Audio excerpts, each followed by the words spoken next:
Bien, vamos con el ejercicio 7, creo que es de Galicia. Sí, el 7. Que nos enseña dos ondas dibujadas. Una de ellas es una onda de voltaje y la otra es una onda de intensidad. La de voltaje está en azul y la de intensidad está en rojo. Y me piden una serie de cuestiones que, como vais a ver, pues son bastante sencillitas en comparación con lo que muchas veces nos preguntan. En el apartado A me piden los valores máximos de las ondas. Y eso es la distancia entre el pico de la onda y el mínimo que pueden tener valor absoluto, ¿no? Entre el 0 y el pico de la onda. En el caso de la primera onda se trata de 100 vatios y en el caso de la segunda onda se trata de 77,77 amperios. Pues súper sencillito este primer apartado A. El apartado B me va a preguntar los valores eficaces, que simplemente hay que conocer que los valores eficaces se obtienen utilizando el valor máximo y dividiéndolo por raíz de 2. Por lo tanto, para el voltaje vamos a tener 100 partido por raíz de 2, que me va a dar 70,71 voltios. Y para los amperios, o para la intensidad eficaz, lo que voy a tener es 77,77 partido por raíz de 2, que en este caso me va a dar 55 amperios. Muy, muy sencillitos estos dos primeros apartados. Incluso también diría que el apartado C también lo es. El apartado C me pregunta por la frecuencia y el periodo de estas ondas. Si os fijáis en la onda roja presenta o nos dan como dato que entre un punto de intensidad cero y el siguiente, inmediatamente siguiente, hay 50 milisegundos de tiempo. Claro, entre un punto de intensidad cero y el inmediatamente siguiente no ha pasado todavía un periodo. Tiene que haber dos veces que pase la onda por el cero para que se recorra un periodo exactamente. Es decir, tiene que volver al mismo estado de vibración que tenía inicialmente. Por lo tanto, si ese dato que me dan es 50, pues el periodo va a ser 100 milisegundos. Y luego, por otra parte, la frecuencia la podemos obtener de manera sencilla como 1 partido por el periodo. Si el periodo hemos dicho que es 100 milisegundos, lo único que hay que tener cuidado es ponerlo, ¿vale? En vez de en milisegundos, en unidades del sistema internacional, en segundos, para que el resultado sea correcto. En este caso, 10 hercios sería la frecuencia que vamos a obtener en el apartado C. Para el apartado D me piden encontrar la expresión temporal de ambas, y como vais a ver también es muy sencillita. La onda de voltaje tiene un voltaje máximo de 100 y luego va a ir variando sinusoidalmente según la frecuencia angular por el tiempo. Y como la frecuencia angular es simplemente 2 veces pi por la frecuencia usual, la frecuencia normal, como yo la llamo, pues pasa simplemente la expresión que veis en pantalla. No va a tener un desfase porque la onda empieza directamente valiendo 0 de voltaje cuando el tiempo es 0. Eso es lo que cumple un seno con un desfase 0 justo. Y luego, por otra parte, la onda de la intensidad va a ser 77,77 multiplicado también por el seno de la misma 20 pi t, porque tiene la misma frecuencia, y la única diferencia es que está desfasada con respecto a la onda azul. El desfase que tiene lo podemos ver en la separación de entre las dos ondas. Me dicen que es 2,77 milisegundos. Pero para poner el desfase en la onda, yo no necesito el desfase en milisegundos, sino que necesito el desfase en radianes. Y ese desfase es 0,174. Vamos a ver cómo obtenemos ese desfase. Bien, el desfase, en este caso, es debido a un desfase temporal. Por lo tanto, el desfase va a ser 20 pi por la variación temporal. Y es decir, esto va a ser 20 pi por esos 0,00277 segundos, que es el desfase que me han dado entre las dos ondas. Esto me va a dar 0,174 segundos. Perdón, segundos no, radianes. Bien. Como digo, ¿por qué lo vamos a poner aquí en negativo? Bueno, importante, lo vamos a colocar ahí en negativo debido a que la onda roja está adelantada. Es decir, comienza en un tiempo anterior a que esté en su estado de vibración inicial. Por lo tanto, al estar adelantada, tenemos que colocarlo negativo, indicando que cuando ya ha pasado un tiempo, un cierto tiempo, ahí es cuando la onda empezaría igual que empezaba la onda azul. Por eso hay que retrasar la fase. Bien, Uy, se me ha salido. Volvemos a la... Un momentito, no ha pasado nada. Bien, ahí estamos. No sé si me puedo mover.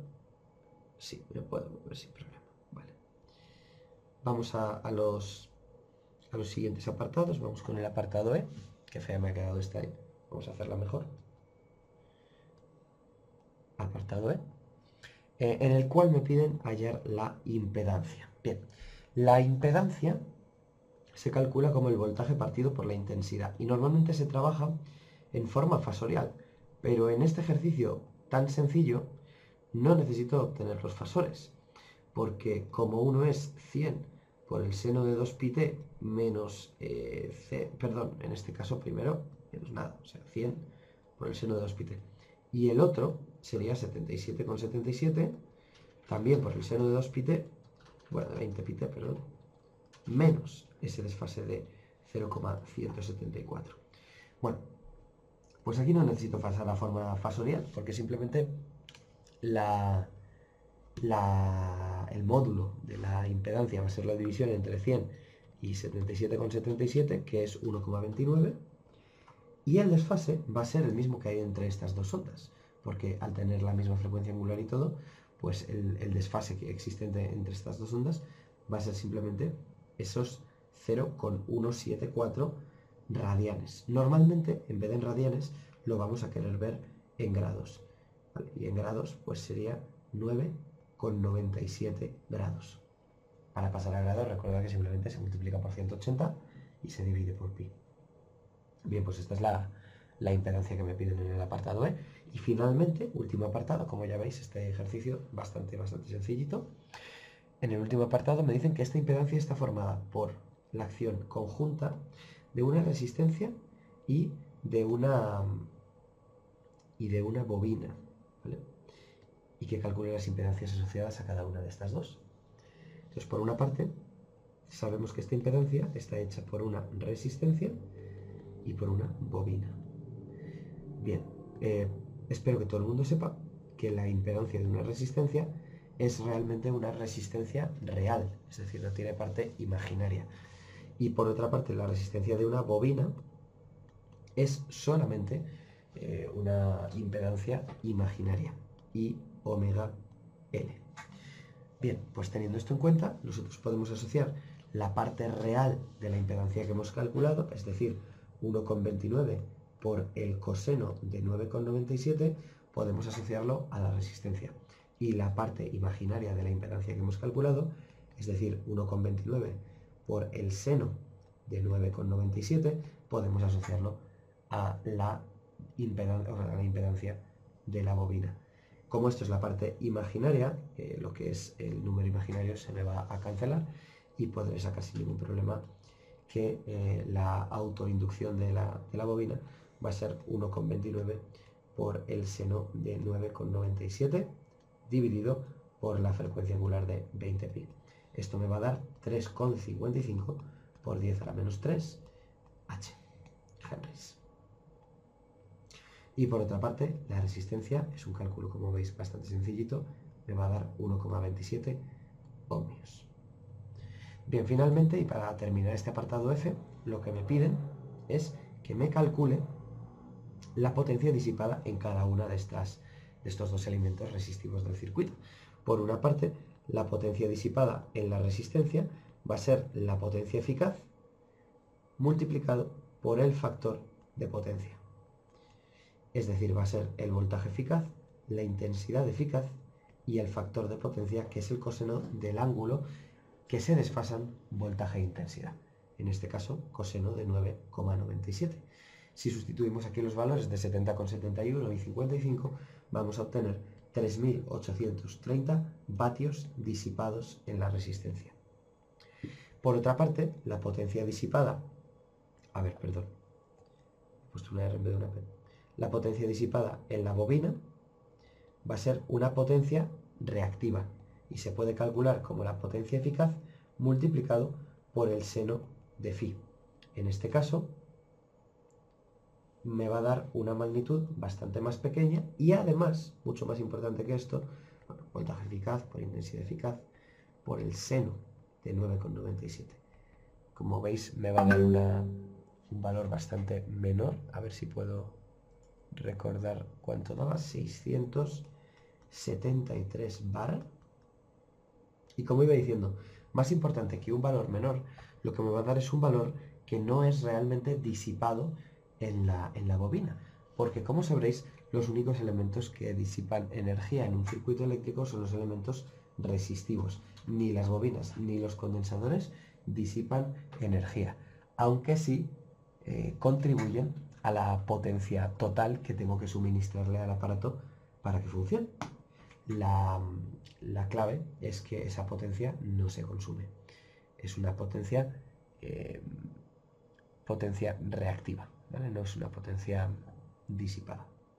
Por lo tanto, si me preguntan realmente por potencia disipada, en un caso 3830 y en el otro caso 0. ¿Vale? La bobina no disipa energía.